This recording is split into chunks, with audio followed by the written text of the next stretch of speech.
নমস্কার বন্ধুরা, আজকে আমরা মোচার একটা পদ রান্না করব। শহরাঞ্চলে বেশিরভাগ শেফরা দেখি রান্না করলে নারকেল কুড়া দিয়ে রান্না করেন আর আদা ঘি এইসব মশলা ব্যবহার করেন। আর আমরা গ্রামাঞ্চলের মানুষেরা রোজকার নিত্যদিন যে মোচা আমরা পাই, তাই আমরা সেগুলোতে আদা ইত্যাদি দিই না। তা আমরা আমাদের মতো করে রান্না করছি, দেখুন, করে দেখবেন, অবশ্যই ভালো লাগবে, দেখতে থাকুন। এখানে আমি মোচাটাকে কিন্তু সেদ্ধ করে জল ঝরিয়ে নেব, কারণ এর কষ জলটি বের করে ফেলে দিতে হবে। তারপর ফিরে আসছি মূল রান্নায়। তেল দিয়েছি, এই আলু আর বেগুনটাকে একটু কষিয়ে নেব। এইখানে বেগুন আর আলুটাকে একটু না কষিয়ে নিলে তাহলে বেগুনগুলো ঠিকঠাক সেদ্ধ হবে না। তার জন্য আমি কিছুটা লবণ দিয়ে এটিকে ভালো করে কষিয়ে নেব। এর মধ্যে যখন একটু সেদ্ধ সেদ্ধ ভাব আসবে, তারপর এটিকে মুসুর ডালটাকে একটু ভালো করে নেড়ে নেব, হালকা করে পরিমাণ মতো জল দিয়ে দেব।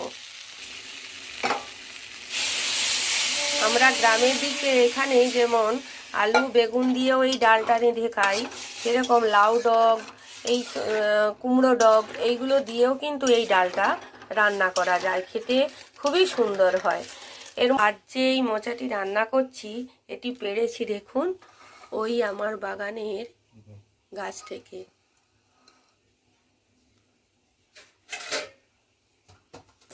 ডাল কিন্তু প্রায় সেদ্ধ হয়ে গেছে। এই সময় দিয়ে দিতে হবে মোচাটা, কারণ মোচাটাও একটু সেদ্ধ হবে। এইখানে আমি মোচাটি দিয়ে দিলাম আর দিয়ে দিচ্ছি হলুদ। নিয়ে নিয়েছি গোটা জিরে, 5 ফোড়ন, শুকনো লঙ্কা, তেজপাতা এবং পেঁয়াজ।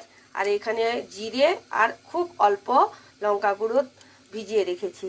প্রথমে আমরা তেজপাতা আর লঙ্কাটা দিয়ে দিচ্ছি, দেখেই নিচ্ছেন। এইবার 5 ফোড়নটা আর জিরেটা দিয়ে দিলাম। এবার দিয়ে দিলাম পেঁয়াজটা। পেঁয়াজে গোলাপি রং ধরেছে। এইবার দিয়ে দিচ্ছি আমার জিরে আর লঙ্কা গুঁড়ো মেশানো জলটা। এইবার দিয়ে দিলাম ডালটা একটু ফুটিয়ে নিয়ে নুনটা একটু চেক করে নিলেই আমাদের ডাল একদম রেডি হয়ে যাবে। দেখুন বন্ধুরা, আমার ডাল কিন্তু রেডি হয়ে গেছে। আমি নামিয়ে নিয়েছি এই জামবাটিতে। তা আপনার জীবনে রোজকার নারকেল কোড়া দিয়ে খেতে খেতে, ঘি দিয়ে খেতে খেতে তো একটু স্বাদ পরিবর্তন করা দরকার।